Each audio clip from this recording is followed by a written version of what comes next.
Hola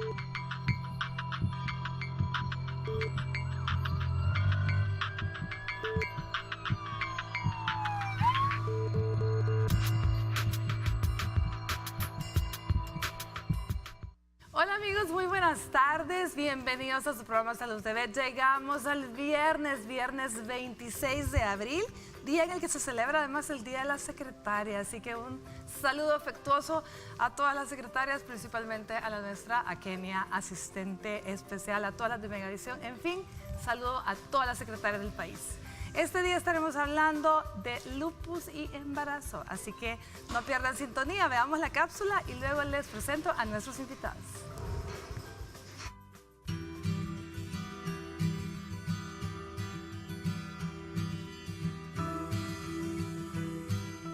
El lupus es un trastorno autoinmunitario que puede causar problemas de salud durante el embarazo. Esto sucede cuando algunas células del cuerpo que combaten infecciones atacan por error el tejido sano en cualquier parte del cuerpo. El lupus puede aumentar el riesgo de preeclampsia, que es una elevación de la presión que solo tienen las embarazadas, es decir, antes de las 37 semanas de embarazo.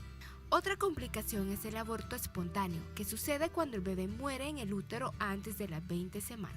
Si ha estado en remisión o ha tenido la enfermedad bien controlada durante al menos 6 meses antes del embarazo, es menos probable que tenga complicaciones.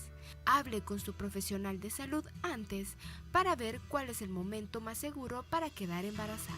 La mayoría de los bebés cuyas madres tienen lupus nacen sanos. Sin embargo, algunos pueden enfrentar riesgos de salud como el lupus neonatal. Y para conocer más sobre cómo puede afectar esta enfermedad en el embarazo, quédese en sintonía de Salud TV y nuestros invitados abordarán el tema.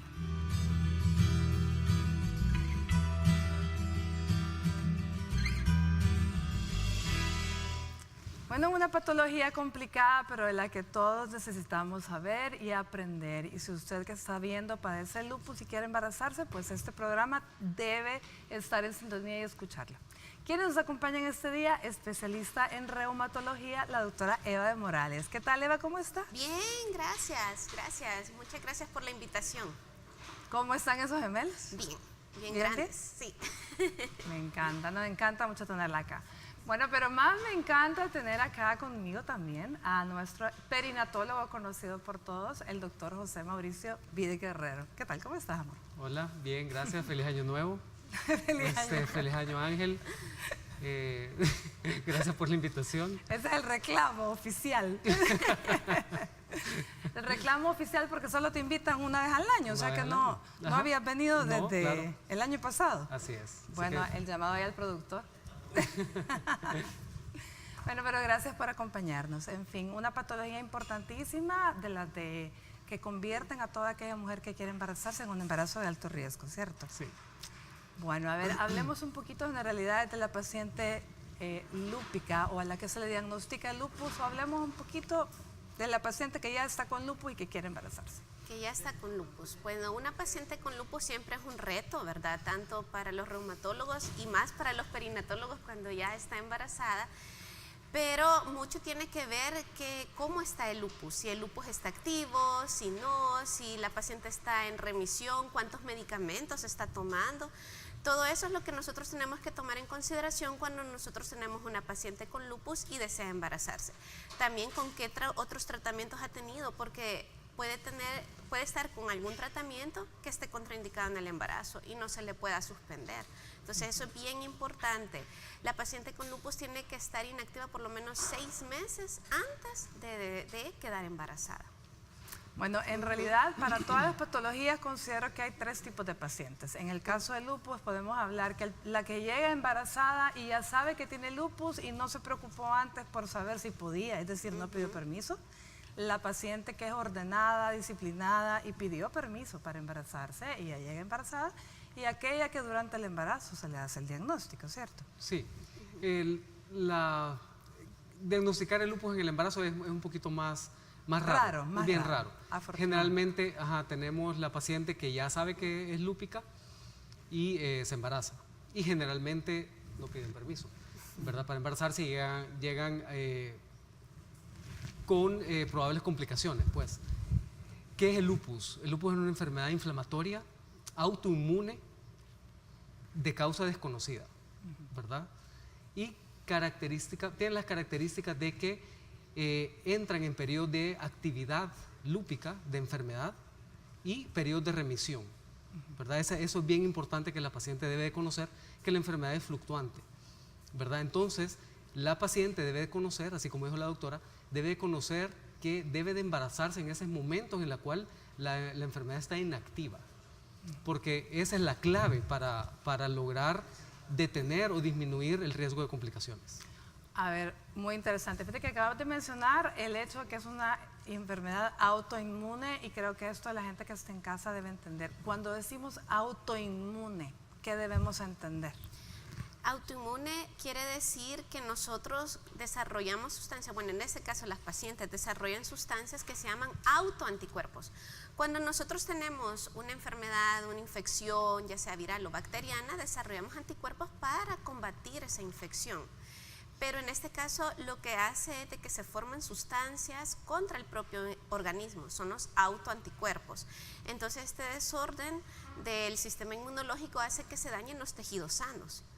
Entonces en el lupus es multiorgánico, puede dañar las articulaciones, la piel, los riñones, el pulmón, el sistema nervioso. Entonces tiene múltiples como decirles, múltiples órgano manifestaciones. Blanco y órgano blanco. Múltiples órganos blancos. Eso Entonces, es lo que la vuelve complicada. Exacto. Y no a todos les da de la misma manera. Hay algunos lupus que pueden ser más leves y hay otros que sí son bien severos, que hasta pueden comprometer la vida. Ahora, ¿alguna, como dijéramos, alguna teoría del por qué? Porque ya Mauricio dijo de causa desconocida. ¿Alguna teoría asociada o factores asociados? Se está estudiando mucho el factor genético, ¿verdad? Que ya el paciente tiene una predisposición genética, ya nace con esa alteración que va a desordenar el sistema inmunológico. También hay otros factores epigenéticos que se están estudiando también. Y pues ya si el paciente tiene esa predisposición de tener la enfermedad, puede haber un gatillo. Entonces el gatillo puede ser alguna infección grave que tuvieron, estrés, alguna operación. Y ahí a veces el embarazo puede ser el gatillo también, por todas las hormonas que se crean en el embarazo, más que todos los estrógenos. Entonces eso juega un papel muy importante en las pacientes con lupus y que pues les puede desarrollar actividad. Muy bien, cuando Mauricio menciona que existen fluctuaciones y que la paciente tiene que saber en qué momento embarazarse en esa en la que está inactiva, ¿cuáles son los síntomas que van a determinar que estoy en una fase activa o estoy bien? Vaya, tiene que pasar, así como dijo Eva, tiene que pasar 6 meses. Eso es un periodo clave, ¿verdad? Tiene que pasar 6 meses o más, ¿verdad? Idealmente para poder embarazarse, de periodo de inactividad de la enfermedad. Es decir, que no tiene que tener síntomas inflamatorios, ¿verdad? Tiene que estar libre de dolores articulares, artritis, problemas, ¿cómo se llama?, de la piel. Y lo más importante es que la analítica del laboratorio debe estar negativa, ¿verdad? Hay ciertos exámenes de laboratorio que nos indican si hay actividad lúpica o no. Y la otra clave es también, como mencionó Evita, es los medicamentos que está tomando en ese momento, ¿verdad? Porque hay que adecuar los medicamentos que puede tomar durante la etapa periconcepcional y los medicamentos que no puede tomar durante el embarazo. Entonces todo eso es clave, ¿verdad? Para poder lograr un buen resultado perinatal. Por lo tanto, darse cuenta usted qué importante es pedir permiso en este caso, porque hay medicamentos que pueden darnos problemas si usted decide embarazarse sin saber que estos medicamentos no se deben de tomar. ¿Qué problemas podría tener una paciente que no pidió permiso y está tomando algunos medicamentos que no podría? ¿Qué problemas? Por ejemplo, estos pacientes, casi todos toman esteroides, casi todos. Ocupan prednisona. La prednisona es un medicamento que se puede utilizar en el embarazo, pero si están ocupando 20 miligramos o más de prednisona, tienen mayor riesgo de preeclampsia, tienen mayor riesgo de diabetes, tienen mayor riesgo de ruptura de membranas y tienen mayor riesgo de infecciones, ¿verdad? Por ejemplo, la famosa prednisona que es de lo más común y lo más sencillo de lo que usan. Dijéramos. Exactamente, ¿verdad? La otra es la hidroxicloroquina. Es una medicina que también es de primera línea, si no me equivoco, igual que los esteroides, es de primera línea en el manejo, la cual no deben de suspender. Se debe de tomar la hidroxicloroquina. Y las pacientes lo que hacen es suspender todo, ¿verdad? Lo suspenden todo. Y la hidroxicloroquina es algo que no deben de suspender, porque es un medicamento que al suspenderlo aumenta el riesgo de actividad lúpica. O sea, de una exacerbación de la enfermedad. Bueno. Los otros medicamentos que son muy importantes es aquellos medicamentos como el metotrexate, por ejemplo, que son ¿cómo se llama? No son de primera línea, son un poquito más específicos, pero, por ejemplo, ese medicamento no se puede utilizar en el embarazo porque aumenta el chance de abortos o de malformaciones, ¿verdad? Muy bien, y sobre todo en la etapa periconcepcional y es. primer trimestre. Así es. Muy bien. Ahora, ¿en qué momento la paciente, si ya pidió permiso y se embarazó, ustedes, Eva, le van cambiando? En el momento en que la paciente está en un periodo de inactividad, ¿ustedes mismas le van cambiando los medicamentos de tal forma que pueda embarazarse? Generalmente la paciente que está inactiva está tomando o una dosis bajita de prednisona y solo plaquinol. Muy raramente va a tener otro inmunosupresor, ¿verdad? Ya dice metotrexate. El plaquinol es la hidroxicloroquina. Ajá. Azatioprina, muy raro que estén tomando, entonces se le mantiene, ¿verdad? Se mantiene prednisona, hidroxicloroquina y en algunos casos se les agrega aspirina, ¿verdad? Se agrega aspirina y lo que hacemos con ellas, más que todo, es mandar todos los exámenes, ¿verdad? Tanto si se puede, si es posible, repetir los anticuerpos también, para ver qué anticuerpos tienen positivos, qué anticuerpos si han disminuido su cantidad también, eso es bien importante, porque hay hay un tipo de anticuerpos que pueden afectar al feto en el segundo, tercer trimestre. Entonces sí, nosotros, más que todo, la paciente ideal solo está tomando dosis bajas de prednisona y la hidroxicloroquina, que es el plaquinol, ¿verdad? Y eso se mantiene. No, creí que ibas a decir algo, ibas a agregar algo. No, la azatioprina, la que mencioné ahorita, es muy importante, ¿verdad? Porque se puede utilizar en el embarazo. Claro. Es uno de los que podemos utilizar, pero no en el primer trimestre, lo podemos utilizar un poquito más adelante, ¿verdad? En aquellos pacientes que tienen, que exacerban sus síntomas. Que eso te iba a preguntar, ¿qué tan frecuente es que una paciente que estaba en remisión, pidió permiso, hizo todo ordenadamente y se embaraza, durante el embarazo tiene un incremento? Es muy poco probable si hacen las cosas ordenadamente.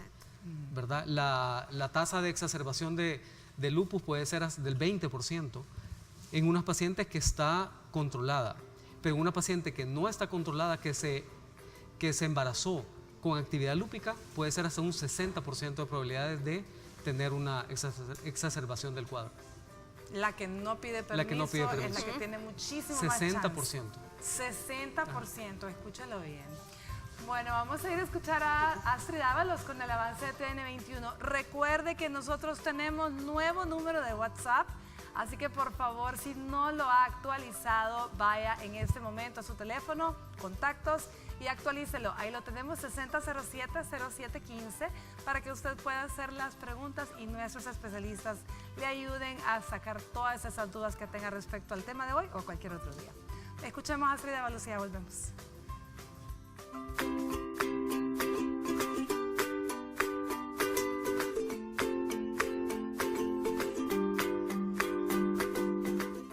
Estás viendo Salud TV.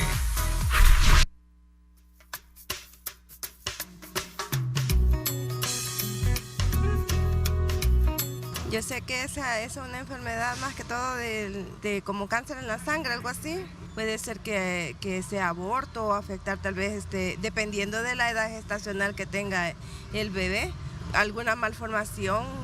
Bueno, puede afectar al bebé por los medicamentos que le den y por las distintas enfermedades que da esa gravedad, ¿verdad? Sí, yo he oído de que pues, los niños pueden nacer malformados pueden abortar, más si la mujer es menor de edad, ¿verdad? O muy mayor, podría ser también. Si la mujer no se cuida, anda tal vez con tacones altos, se pone cosas socadas, todo eso les hace daño. Puede perder la criatura, ¿va? O el bebé. Según tengo entendido, es una contaminación en la sangre, ¿verdad? Hay deformaciones en lo que es el feto, ¿verdad? Y provoca también lo que es el aborto, puede generar muchos problemas. Por lo tanto, las mujeres debemos de cuidarnos de esa enfermedad.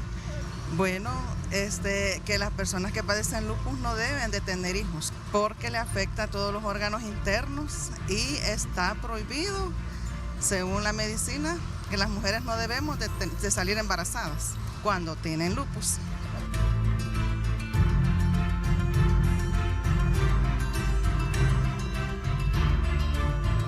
Muchísimas gracias a todas las personas que siempre responden a nuestro sondeo. Nos encanta escuchar las respuestas, unas atinadas, otras pues todavía falta mucho un poco el conocer un poco más acerca de la patología. Pero me llama la atención la última amiga que dijo, las mujeres con lupus no deben de tener hijos porque le van a dañar todos sus órganos. O sea, creo que tenemos que cambiar ese concepto. Para eso estamos aquí. ¿Qué vamos a decir a la señora? No es tan cierto eso, o sea, sí pueden tener hijos, así como hemos estado diciendo, tienen que estar en control, pero también hay pacientes con lupus que no deben de embarazarse. O sea que la respuesta es medio cierta, ¿verdad? Porque hay ciertas condiciones en el lupus que contraindican el embarazo. Por ejemplo, una paciente que tenga insuficiencia cardíaca, una paciente que tenga algo que se llama hipertensión pulmonar grave, una paciente que tenga enfermedad renal crónica grave con creatininas arriba de 2.8 no debe de embarazarse, ¿verdad? Entonces sí hay ciertas condiciones que uno como médico les va a aconsejar que no se embaracen mejor. Muy bien, bueno. Le damos la bienvenida, se agrega al staff de Salud TV este día, nuestro gran amigo, el doctor Samuel Ramírez, nuestro pediatra neonatólogo. ¿Qué tal, Samuel? ¿Cómo estás? Muchas gracias, agradecido pues por la invitación, disculpándome un poco por la tardanza, pero ya estamos acá para complementar un poco más acerca de este interesante tema. Muchísimas gracias, disculpas súper aceptadas. Nosotros comprendemos el tráfico de estos días y el esfuerzo tan grande que hacen todos por venir al programa para poder hablar y educar a la población y que aprenda cada día más de estos temas. Samuelito, si en algún momento la paciente embarazada con lupus podría ocasionar problemas al bebé, ¿cuáles son? Es un tema bien interesante, puesto que no solo nos podemos enfrascar en lupus como tal, sino que hay otro complejo de enfermedades que muchas mamás lo están adoleciendo y tal vez no tienen un diagnóstico definitivo como lupus, y es que son las enfermedades autoinmunes, como ya lo había mencionado previamente. Las enfermedades autoinmunes son enfermedades que se caracterizan porque nosotros mismos creamos anticuerpos contra nuestros propios órganos, nuestros propios tejidos. Uno de estos casos puede ser el lupus eritematoso. La mamá que está padeciendo lupus y está embarazada debe conocer que mientras más controlada tenga su enfermedad, menos complicaciones pueden aparecer en los niños, puesto que ya se había mencionado el riesgo farmacéutico que se tiene por el uso de diferentes tratamientos para tratar de controlar la enfermedad, y en forma secundaria la misma enfermedad puede provocar ciertas alteraciones en los recién nacidos. Las más importantes son características propias en la piel, y las más graves, que es la que nosotros vamos buscando como neonatólogos o como pediatras a la hora de examinar un bebé, son las malformaciones o problemas cardíacos. Tal vez malformación como tal, quiero corregirme eso, pues no es lo más frecuente. Lo más frecuente que podemos encontrar son trastornos del ritmo cardíaco. Es decir, los hijos de mamá que tienen lupus eritematoso sistémico tienen mucho más riesgo de desarrollar arritmias cardíacas, y de estas las más graves son los bloqueos auriculoventriculares, que así se llaman. ¿Por qué es más grave? Puesto que estas enfermedades como tal son más frecuentes que los veamos en adultos mayores. Sin embargo, para que podamos encontrar un recién nacido con malformaciones o trastornos del ritmo cardíaco, tenemos que descartar que la mamá tenga este tipo de enfermedades. ¿Por qué es más frecuente encontrar en los recién nacidos hijos de mamá con lupus este tipo de alteraciones. Da la particularidad que puede existir una predilección de estos anticuerpos por el tejido de conducción que se encuentra en el corazón. Entonces se va eliminando el tejido especializado, es decir, el propio cuerpo está generando anticuerpos para tratar de eliminar células tan importantes para la transmisión del impulso eléctrico del corazón y puede verse afectado en los bebés al momento del nacimiento. En forma temprana sí se puede conocer, tal vez la sospecha solo pueda estar en el momento de los ultrasonidos cuando están verificando la frecuencia cardíaca, porque en el ultrasonido pueden ver el latido, es decir, pueden estimarse cuánto es la frecuencia cardíaca de ahí. Ya se han encontrado casos y los hemos visto en los cuales dentro de los mismos ultrasonidos ven frecuencias cardíacas bajas abajo de lo normal que se puede encontrar, 70 en una frecuencia cardíaca del bebé antes de nacer. Eso realmente debe alertarnos de que está sucediendo algo más y llevarlo a un contexto más grande. Es decir, si tenemos una mamá con lupus que está embarazada y encontramos frecuencias cardíacas bajas en el bebé, empezamos a sospechar que puede tener trastornos de la conducción eléctrica. ¿Qué va a llevar esto? Que en el momento del nacimiento este niño pueda necesitar incluso marcapasos en periodo neonatal y es sumamente complicado. Estamos hablando que tendría que ser intervenido quirúrgicamente en las primeras horas de nacido. Así es. Hace unos 2-3 años en el Hospital Nacional de la Mujer tuvimos el caso de una mamá que no tenía diagnóstico de lupus. Es decir, esta señora debutó con lupus en el embarazo y resultó que al momento del nacimiento el bebé presentó un bloqueo de 3er grado. Es decir, el bloqueo muchísimo más grande que fue necesario colocarle un marcapasos externo en el Hospital Bloom, que fue incluso mayor la complicación, puesto que son unos dispositivos tan pequeños que son difíciles de encontrar, difíciles de colocar y aún más difícil educar a nuestra población que no conoce de todo esto para cuidarlo. Pero tuvo buen pronóstico, tiene buen pronóstico y este niño está vivo, continúa creciendo, desarrollándose en la forma correcta.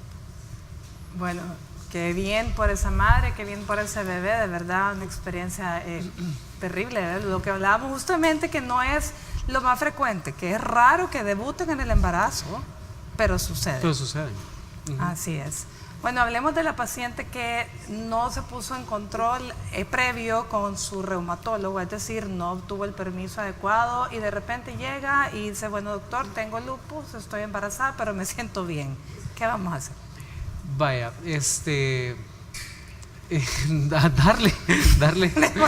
démosle, ¿verdad? No, nosotros la apoyamos y todo, ¿verdad?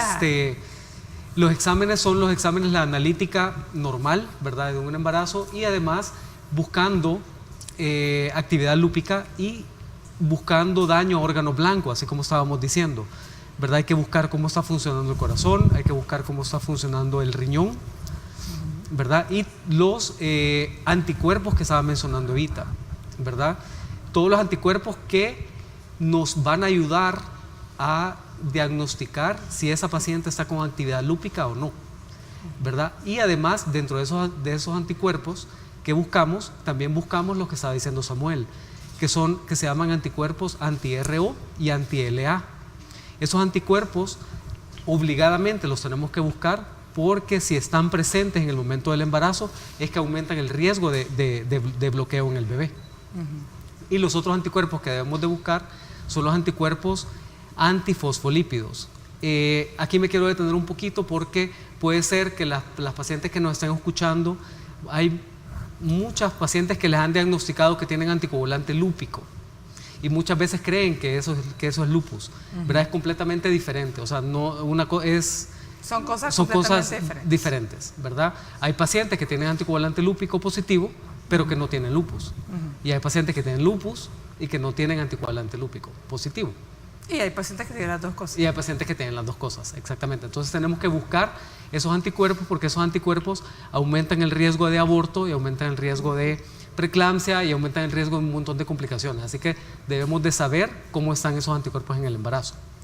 Además, otra cosa que hacemos es la ultrasonografía del primer trimestre, que la dejamos alrededor entre las 11 y las 14 semanas. 11 y 14 semanas, muy bien. Ajá, y los medicamentos, por supuesto. Que hay que hacer la revisión inmediata de todos los medicamentos que la paciente toma para decidir qué cosas puede suspender o qué cosas hay que cambiar. Así es. Muy bien, y por supuesto pedir la interconsulta con el reumatólogo lo más pronto posible para ver qué vamos a hacer. Bueno, tenemos una pregunta a través de nuestro WhatsApp, vamos a leerla y la responderemos luego en el siguiente bloque. Nos dice, mi consulta es, una mujer con lupus inactivo que desea embarazarse y simultáneamente padece de síndrome de ovarios poliquísticos, ¿cómo es el abordaje para tratarla? Esa es la pregunta que nos envía Eduardo. Gracias, Eduardo, vamos a responderla en el siguiente bloque. Por el momento quiero que escuchemos en la siguiente cápsula al doctor Roberto Carlos Pineda. Él es nefrólogo y nos habla de los problemas en uno de los órganos blancos del lupus, que son los problemas renales en la paciente embarazada con lupus. Ya volvemos.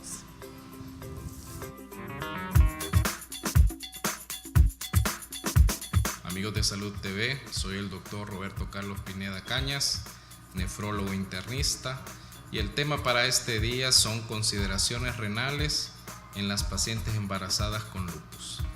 Las afectaciones renales en las pacientes con lupus eritematoso embarazadas pueden presentarse hasta en más del 50% de las pacientes, lo cual obviamente va a condicionar la evolución del embarazo porque va a aumentar la morbilidad y la mortalidad en el feto y en la madre.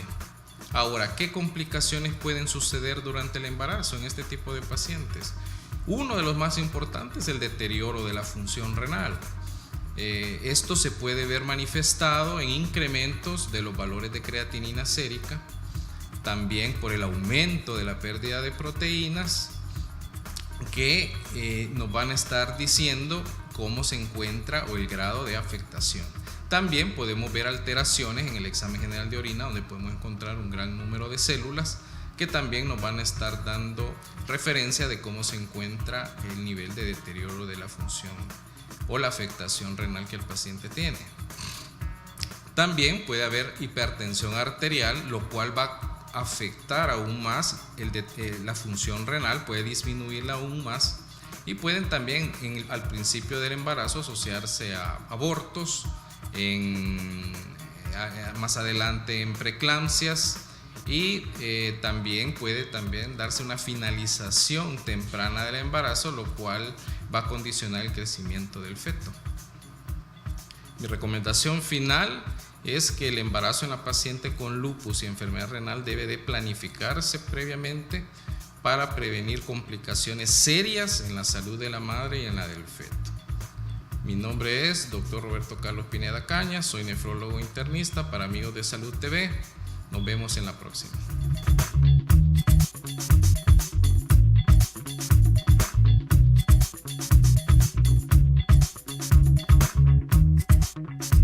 Estás viendo Salud TV.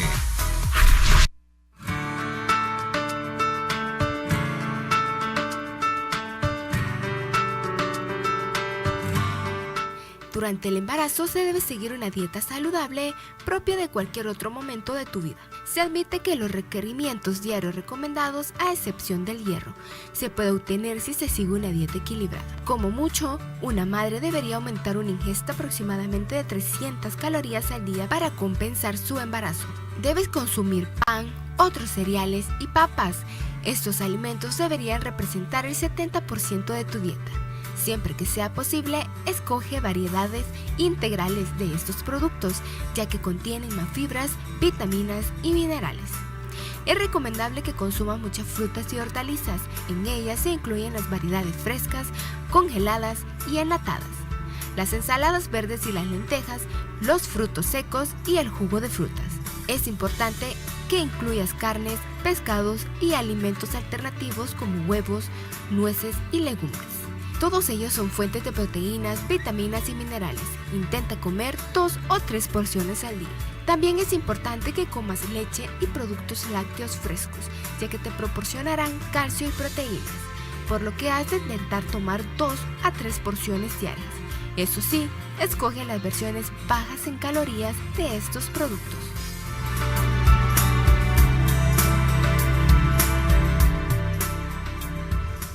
Muy bien, muy deliciosos todos los alimentos. Recuerde que usted debe llevar su alimentación balanceada, siempre en control y consultando con su médico. Ninguna cosa en exceso es buena, incluyendo las frutas.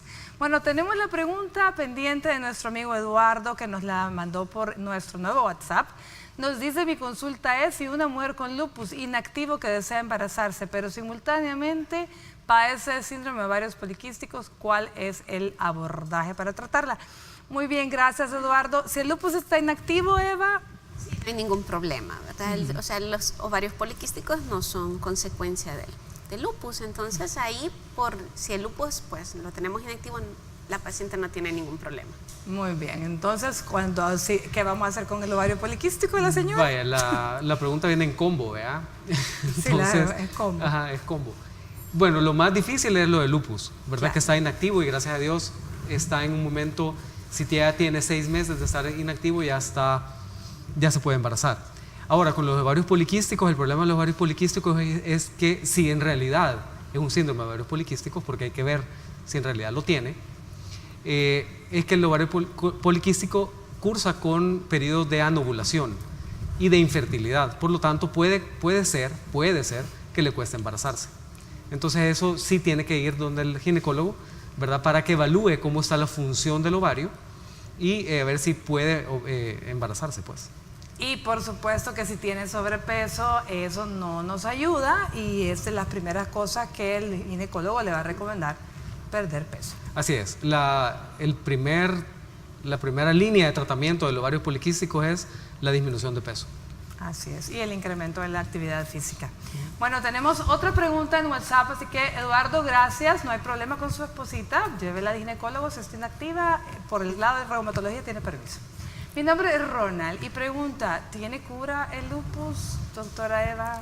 No, el lupus lastimosamente no tiene cura. Lo que nosotros hacemos con el lupus es que entren en un estado de remisión, así se le llama. Remisión, que quiere decir que la paciente no tiene datos de actividad y no está tomando ningún tipo de medicamentos para el lupus o está tomando las dosis mínimas de los medicamentos y exámenes normales, todo normal, pero si no tiene una cura definitiva, como decir, le voy a dar este tratamiento y se va a curar en tanto tiempo, no, sino que solo pueden entrar en remisión. Muy bien. Bueno, a ver, Samuel, yo voy a dar un espacito aquí, vamos a hacer un paréntesis en cuanto al lupus, porque algo que nos dijo en el corte me pareció interesantísimo y creo que hay que tomarlo en cuenta para todas las embarazadas. A la hora de la alimentación, cuando hablamos el hecho de comer semillas, se estaba diciendo algo muy importante. Sí. Fíjese que es bien importante esto, pues hay tendencia mundial ahora en el camino de la alergia o de la prevención de esta, digamos, entidad que va en crecimiento a toda la población, y es que hoy en día se comenta de que mucho de la alimentación o la exposición de la madre a productos que son alergénicos o que en el futuro puedan desencadenar alergias, entre estos están incluidas muchas semillas, puede dar una predisposición. Estamos sensibilizando ya al feto para poder desarrollar después alergias de tipo alimentario, y esto empieza a conocerse mucho más para tratar de cuidar hacer mucho énfasis en cuanto a la alimentación de las embarazadas y recomendar una alimentación balanceada, que esa es la recomendación principal, y no basarla en alimentos que en su forma secundaria puede generar una sensibilización al bebé y generar alergias. Estamos hablando de semillas, chocolate, en especial otros cítricos que son frutas, que estamos hablando fresas, kiwis, que en un momento dado el exceso, nosotros estamos condicionando, estamos presentando esos antígenos al bebé que en el futuro puede desarrollar una alergia de este tipo. Muy bien, por lo tanto, que la recomendación sería que las eviten o que sea muy la alimentación debe ser balanceada, es decir, no debe ser exclusiva en este tipo de alimentos, porque en muchas ocasiones solo tendemos a tener un alimento preferido y realmente escoger solo almendras como por ejemplo, un refrigerio. Eso no debe ser, pues el refrigerio puede ser otras cosas, ¿me entiende? Entonces tiene que ser una alimentación más balanceada. No debemos basarnos en una sola alimentación, en un solo tipo de alimentos para poder recomendar dentro de la dieta materna. Bueno, muy bien. Ahora, volviendo al lupus, dije, nos quedamos en la primera ultrasonografía antes de las 13 semanas y media. Entre las 11 y las 14 semanas. Entre las 11 y las 14 semanas. ¿Qué otra cosa es importante? ¿Con qué frecuencia se va a ver en controles la paciente lúpica? ¿Cada cuánto vamos a estar repitiendo? ¿Será necesario repetir exámenes cada cierto tiempo? ¿Los anticuerpos, lo que hablábamos? Sí, se dice, o sea, todo va a depender de la paciente, ¿verdad? Todo va a depender de qué tipo de paciente es, de qué tipo de complicaciones tiene, de qué tipo de lesión a órgano blanco, si está activo, o sea, de todo eso depende, ¿verdad? Y con los exámenes hay que repetirlos cada trimestre en, ¿cómo se llama? En general. Cada trimestre. Cada trimestre. Ajá. Bueno, vámonos a una pausa comercial y volvemos con más de Salud TV.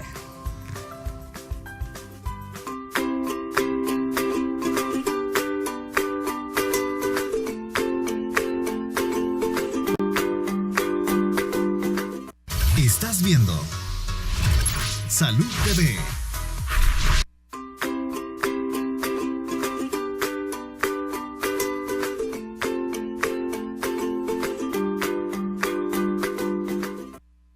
Buen provecho a usted que almuerza y gracias por permitirnos estar ahí acompañándole. La sección de todos los viernes, la noticia relevante de salud de la semana. Mire qué bonito, tantas veces que hemos hablado de RCP, de la importancia que todos debemos aprender sobre resucitación cardiopulmonar. Pues qué bonito, un kinder en Europa tiene un ingenioso y método divertido para que los niños también aprendan de esta disciplina, la RCP y primeros auxilios. Veamos.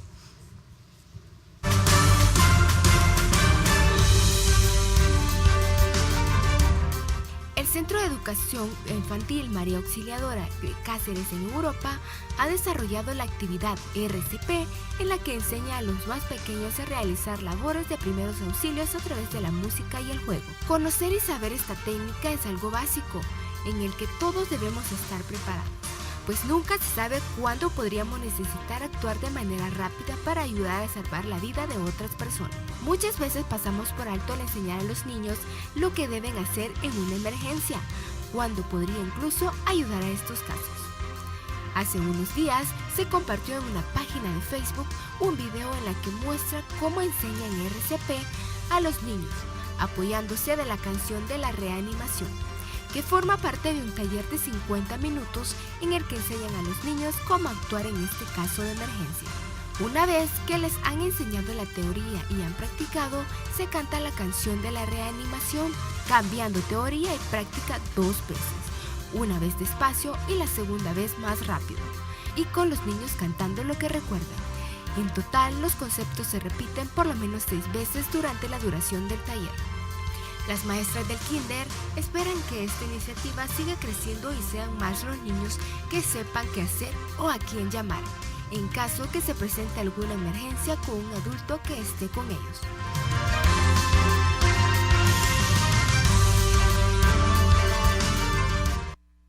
Bueno, ahí lo tienen, de esa forma se van introduciendo esos pasos y esos pequeños ya forma concepto, ya van entendiendo el concepto de respira, responde y que hay que hacer el llamado y bueno, los niños son tan inteligentes que pueden aprender el número al cual hay que llamar en caso de emergencias. Ingenioso método. En la siguiente noticia nos habla de un niño con autismo que a sus 10 años de edad construyó una réplica del Titanic con piezas de Lego. Veamos qué interesante.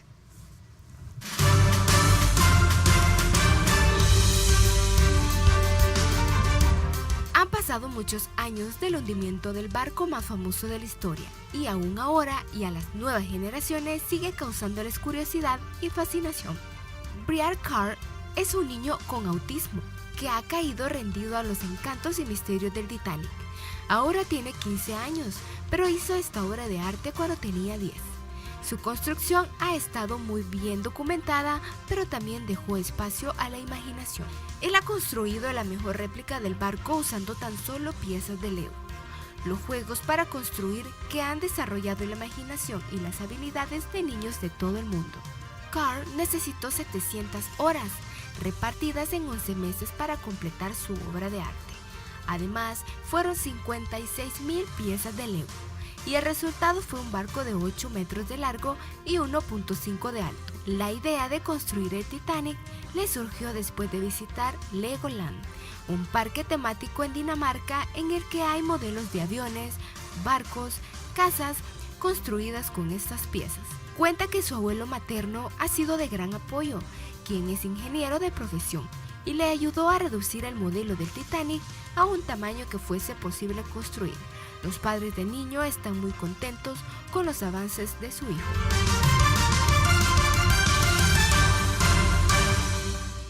Muy bien, bueno, esas son las noticias de la semana relevantes, así que en cuanto a salud, vámonos a una pausa y volvemos con más de Salud TV.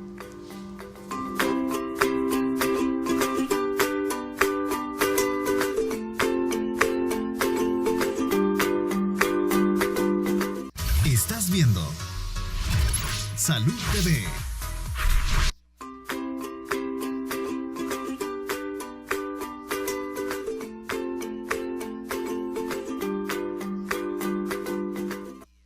Gracias por continuar con nosotros. Estamos hablando de lupus y embarazo este día. Tenemos otra pregunta en WhatsApp. Veamos en qué podemos ayudar a nuestro televidente en esta ocasión.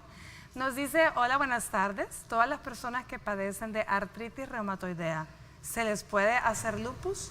Muchas gracias. No olviden siempre enviarnos su nombre, por favor, para saber a quién le estamos respondiendo y que usted sienta que estamos dirigiéndonos también a usted. Ya les queda el contacto. Eva, ¿qué le vamos a contestar? Pues no, ¿verdad? No todos los pacientes que tienen artritis reumatoide van a desarrollar lupus. Ahora sí hay pacientes que tienen mala predisposición genética y pueden tener las dos enfermedades, pero no es así, no todo, es muy raro. Pero no todos los pacientes que tienen artritis reumatoide hacen lupus. Y no una persona que tenga artritis reumatoide no quiere decir que se le puede convertir en lupus. O sea, en todo caso son dos entidades completamente diferentes. Son diferentes. Que de pronto sí se pueden sobreponer una con la otra. Ajá. Pero es raro, afortunadamente. Tenemos otra pregunta, producción tal vez nos la regala en esta ocasión, que nos escribe a través de nuestro WhatsApp, es Crisia. Nos dice, buenas tardes, ¿puede ser el lupus hereditario de madre a hijo? Muchísimas gracias, excelente programa. Gracias, Crisia. ¿Puede ser hereditario, realmente? Samuelito, ¿existen casos de que se pueda heredar? Quiero comentarles que realmente no. La entidad que sí se conoce es una entidad que se llama lupus neonatal. Y el lupus neonatal sí existe, pero es una aparición tan tardía que va apareciendo en la edad lactante menor. Estamos hablando en las primeras semanas de vida. La manifestación clínica más frecuente es la fotosensibilidad, es decir, problemas dermatológicos. Estamos hablando de una erupción que es característica de estos niños y que no tiene nada que ver con los hallazgos normales de la piel del recién nacido. Llegar al diagnóstico es bien difícil. ¿En quién lo vamos a sospechar? Ya habían mencionado unos anticuerpos que son los que los hacen predisponentes a presentar este tipo de patología. El lupus neonatal aparece más o menos de cada 20,000 recién nacidos afectados, o sea que son hijos de mamá lupus, un caso se puede describir de eso. Entonces es raro, podemos tener niños asintomáticos, realmente hijos de mamá con lupus, que después pueden presentar esta entidad patológica, lo cual no quiere decir que es heredado, que es el término que hay que corregir. Pero es algo que va a ser nada más transitorio. Pues. Transitorio, correcto. O sea, no es que el niño va a no va a desarrollar lupus, así es, sino que solo es esa entidad que va a aparecer en ese periodo específico. Y que los anticuerpos de la mamá han pasado al niño y han causado daño en el bebé. Así como explicaba Samuel, puede causar daño a nivel cardíaco, a nivel de la piel, ¿verdad? Pero no es que el niño va a quedar con lupus para siempre. Lupus. O sea, el daño que ya obtuvo dentro del útero debido a esos anticuerpos ya quedó, ya no va a aumentar. Así es. La otra pregunta puede ser ¿tiene lupus predisposición familiar? Si hay familias con varias... Sí hay, pero no es lo más frecuente, ¿verdad? No es lo más frecuente, pero sí en un 10 al 20% se describe que puede haber un factor familiar, pero sí no es lo más frecuente. Sí hemos tenido pacientes que la mamá tiene lupus, la hija tiene lupus, ¿verdad? O el hermano tiene lupus, pero son con una carga genética que ya pues tienen esa predisposición de tenerlo, pero no es lo más frecuente, es bien bajo el porcentaje, sí. Bueno, antes de leer más preguntas si tenemos, me gustaría avanzar un poco ya en el embarazo. Llegando al final del embarazo, la vía del parto, ¿tiene algo que ver el lupus en este caso? No tiene nada que ver, ¿verdad? No solo por tener lupus no puede tener un parto normal. La cosa es las complicaciones que puede tener esa paciente ya en el tercer trimestre, ¿verdad? Que pueden ser, como dijimos, aumento la predisposición a preeclampsia, aumento la predisposición a diabetes por los esteroides, hipertensión arterial, ¿verdad? Alteraciones en el riñón que nos pueden alterar el crecimiento del bebé, ¿verdad? Niños con bajo peso al nacer, ¿verdad? Algo que nosotros llamamos RCIU, ¿verdad? Disminución del líquido amniótico. Todo eso puede aumentar el chance de terminar en cesárea, pero no es que per se por tener lupus vamos para cesárea. Muy bien. Tenemos otra pregunta para que la leamos y la podemos responder antes de que se nos termine el tiempo. Muy bien, nos dice Camila, buenas tardes, tengo una duda. Yo soy una mujer que tiene lupus, estoy acompañada, pero quisiera planificar. ¿Afectaría esto mi salud? ¿O me afectaría ponerme el implante subdérmico? Y pregunta si este es recomendable. Muchísimas gracias, Camila, por escribirnos. Bueno, ella no está buscando embarazarse, tiene lupus y pregunta si el implante subdérmico sería una buena opción para ella. Es una muy buena opción, ¿verdad? La cosa es que, como dijimos, el lupus puede tener ciertos anticoagulantes, ciertos anticuerpos que pueden producir coagulación dentro del organismo, ¿verdad? Algo que se llama trombosis. Entonces, hay anticonceptivos o métodos de anticoncepción que pueden tener ciertas hormonas que se llaman estrógenos que aumentan la predisposición por trombosis, ¿verdad? Entonces, están contraindicados en este tipo de pacientes los anticonceptivos tomados hormonales, ¿verdad? Que tienen los dos. Igual los inyectados que tienen los dos componentes. Pero los implantes subdérmicos que solo tienen un componente, que generalmente es progestágeno, sí se puede utilizar. También se puede utilizar el dispositivo intrauterino, tanto de cobre o de hormonal.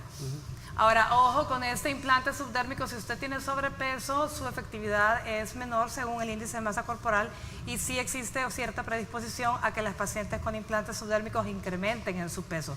Por lo tanto, puede eso sí ser perjudicial para cualquier mujer, pero en especial si usted tiene lupus, pues también, ¿verdad? Bueno, se nos está terminando el tiempo, así que yo quisiera que Eva y Mauricio nos dieran su mensaje final. Vamos a ver, Eva. Bueno, el mensaje final es que si tiene lupus, consulte con su reumatólogo, pregúntele cuándo es el mejor momento para quedar embarazada y así evitar complicaciones. Eso es lo más principal. Que pida permiso y no pidan permiso. Así es. No, aquí no vale eso de pedir perdón y mejor antes de permiso. Tiene que pedir permiso primero. Bueno, se nos termina el tiempo. Mauricio, muchísimas gracias, Samuel. Un placer, Eva. De verdad, muy agradecidos. Pero agradecidos especialmente con ustedes y su fiel sintonía. Nos vamos al fin de semana. Recuerden, La Mejor Salud TV, sábado y domingo de 9 a 11 de la mañana. El lunes estaremos hablando de trastornos de personalidad. Hablaremos sobre narcisismo. Si usted conoce a alguien con esas características, no se lo pierda. Por hoy les deseo un lindo fin de semana. Que Dios los bendiga.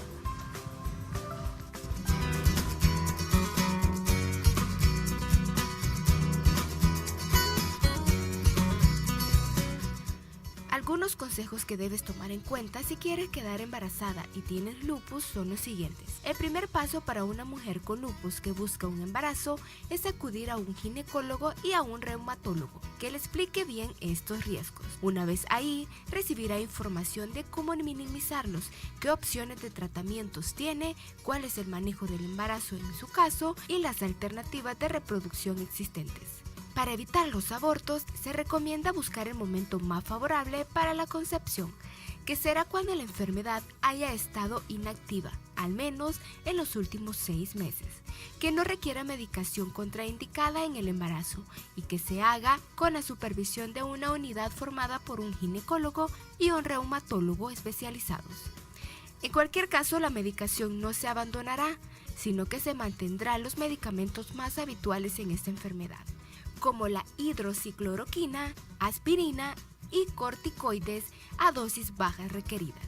Además, los especialistas señalan que se administran las mismas medicaciones preventivas y se someterán a los mismos controles que los embarazos de madres sanas.